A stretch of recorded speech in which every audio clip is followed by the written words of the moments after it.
publicly. The division was formed in 2014 and operates as the Secretariat of Pakistan's National Security Committee, that is chaired by the Prime Minister, has federal ministers and the services chiefs. But interestingly, when the current National Security Division team came together about 16 months ago, the division was listed as one of those who had to be cut and dissolved because of austerity and reform in the federal government. Except that apart from the national security dialogues that are critical for Pakistan, one key void that this division was supposed to fill, and admittedly may not have till that point, was long-term strategic thinking and planning in our government infrastructure when it comes to comprehensive security issues. Thinking that goes beyond the day-to-day firefighting that most of us get embroiled in. The question actually the Prime Minister asked me, I still recall, was, where is my think tank? The think tank that can think independently and push against the status quo. So I'm happy to report to all of you that in 2019, the Strategic Policy Planning Cell was set up within the division, which now plays that pivotal role. In the last 16 months or so, we have pursued in earnest the task of carrying out analyses and generating ideas under the rubric of comprehensive security. And frankly, we've very happily locked horns with everybody and anybody who's wishing to remain wedded to the status quo. And we see ourselves as the change agent in terms of bringing ideas to the table.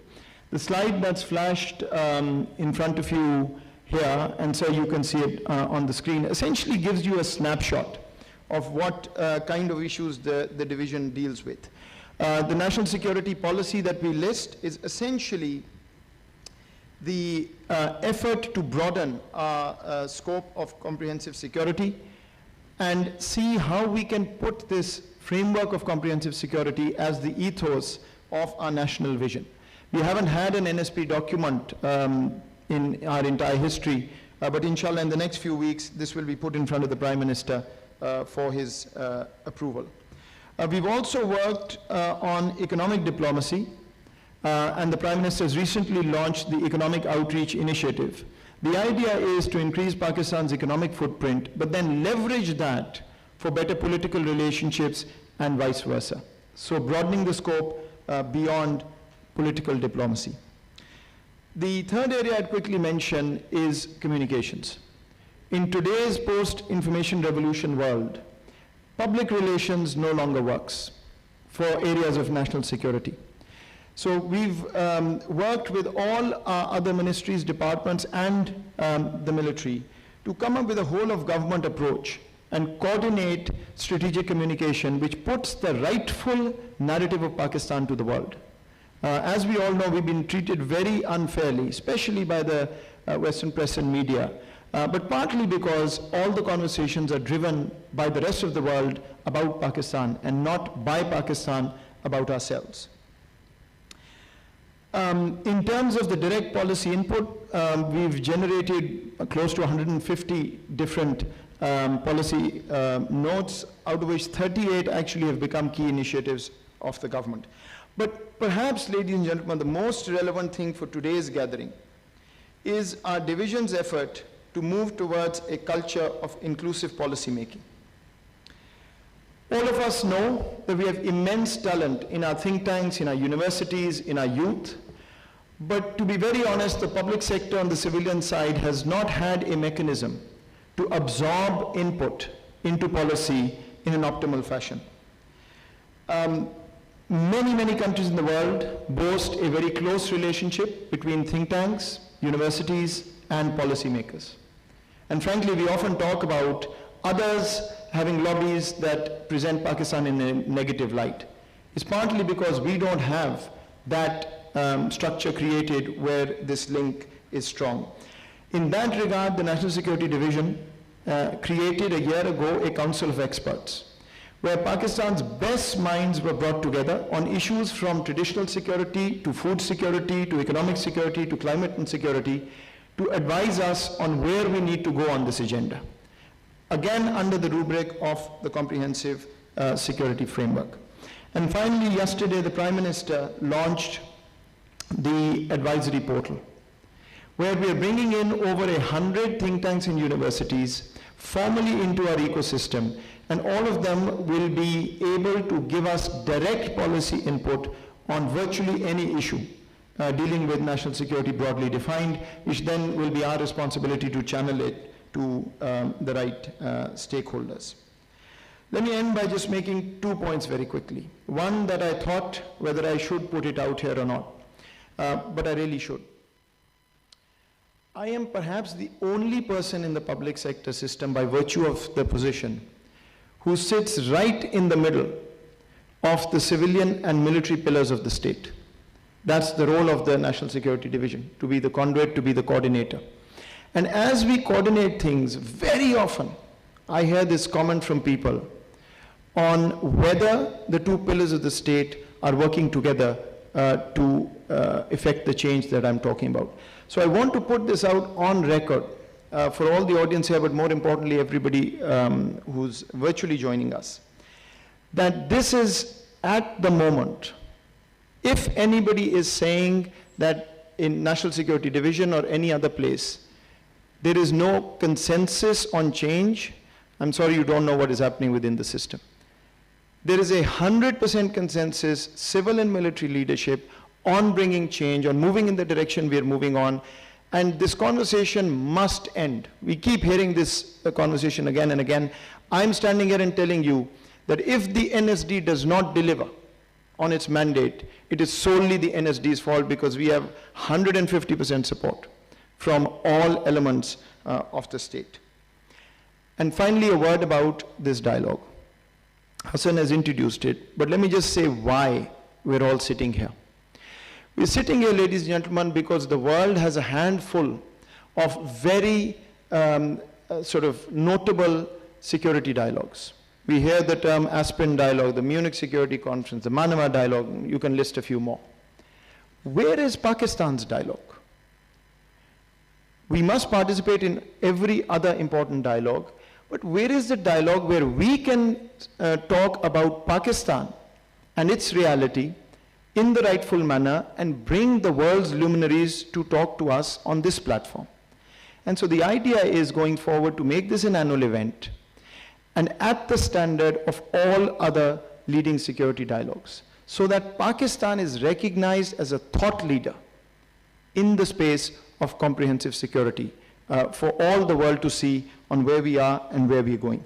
Once again, thank you very much for being here, for your attendance and participation, and thanks to the Chief of Army Staff again for gracing this occasion. Thank you.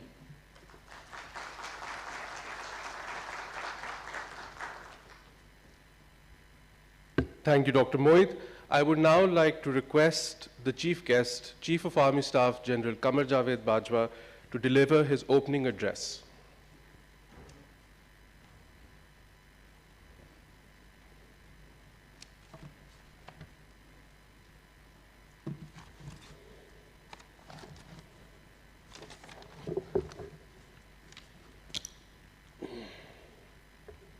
Bismillah ar-Rahman ar-Rahim, worthy guests, diplomats, panelists, participants, ladies and gentlemen, assalamu alaikum and good afternoon.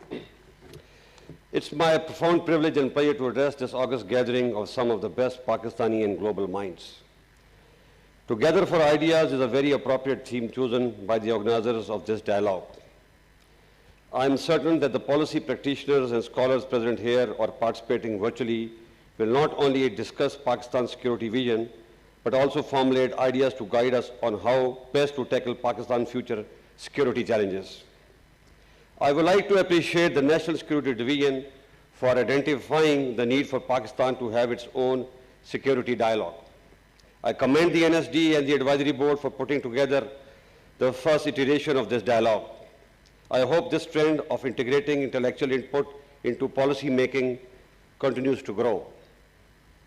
Ladies and gentlemen, it is almost universally acknowledged fact that the contemporary concept of national security is not only about protecting a country from internal and external threat, but also providing conducive environment in which aspirations of human security national progress and development could be realized. Surely it is not solely a function of the armed forces anymore. National security in the age of globalization, information and connectivity has now become an all-encompassing notion wherein besides various elements of national power, global and regional environments also play a profound role. National security is thus multi-layered, outer layer being the exogenous factors of global and regional environment, and the inner layer being the endogenous factors of internal peace, stability, and developmental orientation. A nation at peace and a region in harmony are thus essential prerequisites for attainment of national security in the true spirit. No national leader of today can ignore these facts. I also firmly believe that no single nation in isolation can perceive and further its quest for security, as every single issue and security dilemma faced by today's world is intimately linked with global and regional dynamics. Whether it be human security, extremism, human rights, environmental hazards, economic security, or pandemic, responding in silos is no more an option. Ladies and gentlemen, the world has seen ravages of World War and Cold War, wherein polarization and neglect of virtues blighted human future and brought catastrophic consequences for humanity. On the contrary, we have witnessed how multilateral rule-based platforms contributed towards good of mankind. Today we face the similar choices, whether to stay stitched in the acrimony and toxicity of the past, continue promoting conflict and get into another vicious cycle of war, disease, and destruction, or to move ahead, bring the dividends of our technological and scientific advancement to our people and usher in a new era of peace and prosperity. We must not forget the desire to achieve autocracy was historically decisive and stimulus for grabbing more, leading to haves and have-nots. History has taught us that the way ahead has always been through an interconnected, interdependent, and collective sense of security. Today, the leading drivers of change in the world are demography, economy, and technology. However, one issue which remains central to this concept is economic security and cooperation. Frayed relations between various power centers of global and various power centers of the globe and boomeranging of competing alliances can bring nothing but another stint of Cold War. It is naive to apply the failed solution of yesteryears to the challenges of today and tomorrow. It is important for the world that the leading global players must reach a stable equilibrium in their relations through convergence instead of divergence. In this environment, developing countries like Pakistan today faces multi-dimensional challenges which cannot be navigated single-handedly. Similar situation is confronted by other countries in our region as well. Therefore, we all require a multilateral global and regional approach and cooperation to overcome these challenges. Dear participants, you are well aware that South Asia is home to 1/4 of the world's population. However, despite tremendous human resource and potential, the unsettled disputes are dragging this region back to the swamps of poverty and underdevelopment. It is saddening to know that even today it is amongst the least integrated regions of the world in terms of trade, infrastructure, water, and energy cooperation. On top of it, despite being one of the most impoverished regions of the world, we end up spending a lot of our money on defense, which naturally comes at the expense of human development. Pakistan has been one of the few countries which, despite the rising security challenges, has resisted the temptation of involving itself in an arms race. Our defense expenditure have rather reduced instead of increasing. This is not an easy undertaking, especially once you live in a hostile and unstable neighborhood. But having said that, let me say profoundly that we are ready to improve our environment by resolving all our outstanding issues with our neighbors through dialogue in a dignified and peaceful manner. However, it is important to state that this choice is deliberate and based on rationality and not as a result of any pressure. in our sincere desire to recast Pakistan's image as a peace-loving nation and as a useful member of international community. Our leadership's vision is, alhamdulillah, transformational in this regard. We have learned from the past to evolve and are willing to move ahead towards a new future. However, all this is contingent upon reciprocity. Ladies and gentlemen, the world knows that we are geostrategically placed to be a bridge between civilization and connecting conduit between the regional economies. We are a nation of significance due to our large and enterprising demography, fertile soil, and adequate logistic infrastructure. We intend to leverage our vital geostrategic location for our own regional and global benefit. Our robust role in current quest for peace in Afghanistan is proof of our goodwill and understanding of our global and moral obligations. Our close collaboration and crucial support for peace process has led to the historic agreement between Taliban and US and paved the way for intra-Afghan dialogue. We will continue to emphasize on a sustained and inclusive peace process for the betterment of people of Afghanistan and regional peace. Moreover, beside offering our all-out support to Afghanistan peace process, we have also undertaken unprecedented steps to enhance Afghanistan's trade and connectivity by re-energizing Afghan-Pakistan transit trade agreement and also providing access to Afghanistan to export her goods to India. Improving economic and trade environment along Pak-Afghan border by establishing border markets and development of infrastructure. Being part of energy and trade corridor binding Central, South and West Asia through land routes and inviting Afghanistan to be part of CPEC. Dear participants, stable Indo-Pakistan relation is a key to unlock the untapped potential of South and Central Asia by ensuring connectivity between East and West Asia. The potential, however, has forever remained hostage to the disputes and issues between two nuclear neighbors. Kashmir dispute is obviously at the heart of this problem.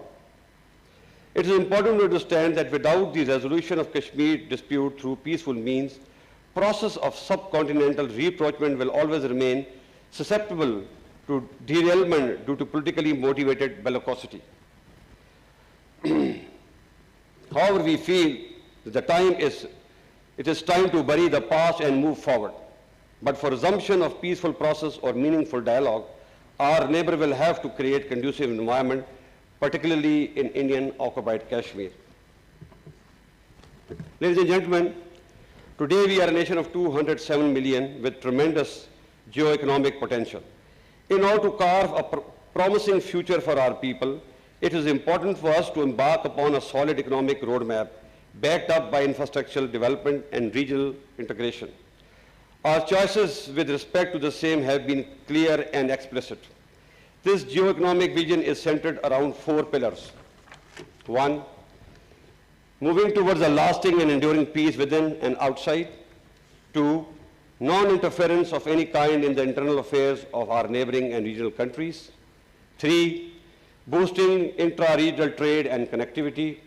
4, bringing sustainable development and prosperity through establishment of investment and economic hubs within the region. Pakistan has been working towards all 4 aspects with unity of purpose and synchronization within the various components of national security. We had realized that unless our own house is in order, nothing could be expected from the outside. Now, after having overpowered the menace of terrorism and tide of extremism, we have begun to work towards sustainable development and improving economic condition of underdeveloped areas. Pakistan Army has contributed tremendously towards this national cause by rebuilding and mainstreaming some of the most neglected areas through massive development drives beside ensuring peace and security. Our long campaign against the tide of terrorism and extremism manifests our resolve and national will. We have come a long way and yet we are a bit short of our final objective, but we are determined to stay the course. Dear participants, CPEC has been at the heart of our economic transformation plan and we have left no quarter to declare its necessity for addressing our economic woes. Our sincere effort to make it inclusive, transparent, and attractive for all global and regional players with the aim of bringing its benefit to everyone. Let me also emphasize that while CPEC remains central to our vision, only seeing Pakistan through CPEC prism is also misleading. Our immensely vital geostrategic location and a transformed vision makes us a country of immense and diverse potential, which can very positively contribute to regional development and prosperity. The vision, however, remains incomplete without a stable and peaceful South Asia. Our efforts for reviving SAARC, therefore, are with the same purpose. Our effort for peace in Afghanistan and responsible and mature behavior in crisis situation with India manifest our desire to change the narrative of geopolitical contestation to geo-economic integration. We are doing our bit, but a major contribution is to be made by the global player through their cooperation.